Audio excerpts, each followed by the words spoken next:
This is Maple and Truffle. They're Labradoodles, 8 weeks old. Yeah, they're fun. They're really fun actually. They're a bit wild. I heard about it at the start of COVID, that they were desperate for foster carers, and I just thought I'd apply, and it was really easy to apply and get my property checked, and then I started from there. Fostering is such a big journey. You can do anything really. You can foster birds, you can foster kittens, you can foster dogs. Sometimes you have really itty bitty babies that are super cute. Sometimes you have dogs that are a bit more challenging, that need that one-on-one training and love. It seems to just work in really easily actually. I work full time, but the foster team here is so amazing, and they are really accommodating, and they help me. I can drop off after hours or anything like that. They're really helpful.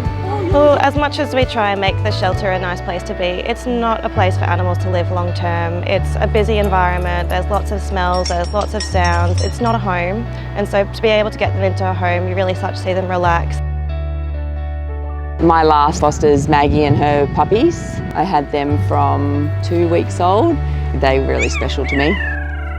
They weren't in the best condition, and it was really sad. She was a really good mum, and she was so young as well, but she got adopted to a nice family, and all the puppies went quickly. When we see animals that have been mistreated or abandoned, quite often medically they need a lot of care, but also behaviourally as well. So this is where our foster care programs come into play in helping them, become more normal animals and get ready for adoption. This is Peggy Sue. So Peggy Sue was hit by a car. She's been in the shelter for a little bit, recovering from her injuries. So she's being fostered outside of the shelter. I have my guys and then foster quite regularly, just try to get some of them a little break from the shelter as well. So Betty has come through and has somehow ended up staying at my house permanently.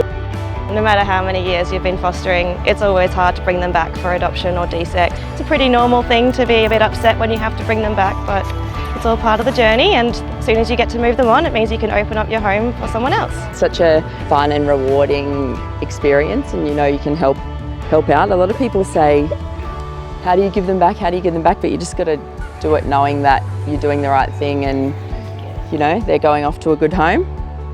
You get used to it. Fostering, has been a big part of my life and my family life. My kids love helping me foster. They're always looking out the window what's mum brought home today? I am the guinea pig lady. I do have guinea pigs myself. I really enjoy the fact that you can come home and you can watch them for hours. Fostering now for probably a good 12 or 13 years from memory. It makes me feel really good knowing that as an individual I've made a difference. The last thing my wife always said when we walked out the door is, remember, you've got to give it back. It's probably my favourite part of my job, even though it's not actually part of my job. Just being able to help any cat. Sometimes I take home behaviour cats, or even just cats that are really sick with the flu or just not doing well. I love every single one of them, but one of my favourite things is seeing them go to a really good home and getting pictures of them afterwards as how they're settling in, and especially if they're doing even better after being out in foster. My job's done then. Well, I've been a foster parent since I very first started working here, so I've fostered for myself for 6 years.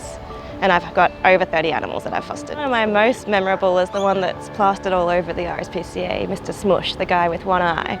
I had him for a really long time, and he had the issue where the eyelashes grow inwards, so he had to have a few surgeries to get them recorrected. Unfortunately, one eye wasn't able to be salvageable, so we had to remove that, but he was with me for about 6 months. And yeah, I watched him grow, I watched him become a really playful and cuddly kitten, so it was really nice to see him finally into a forever home after all those months.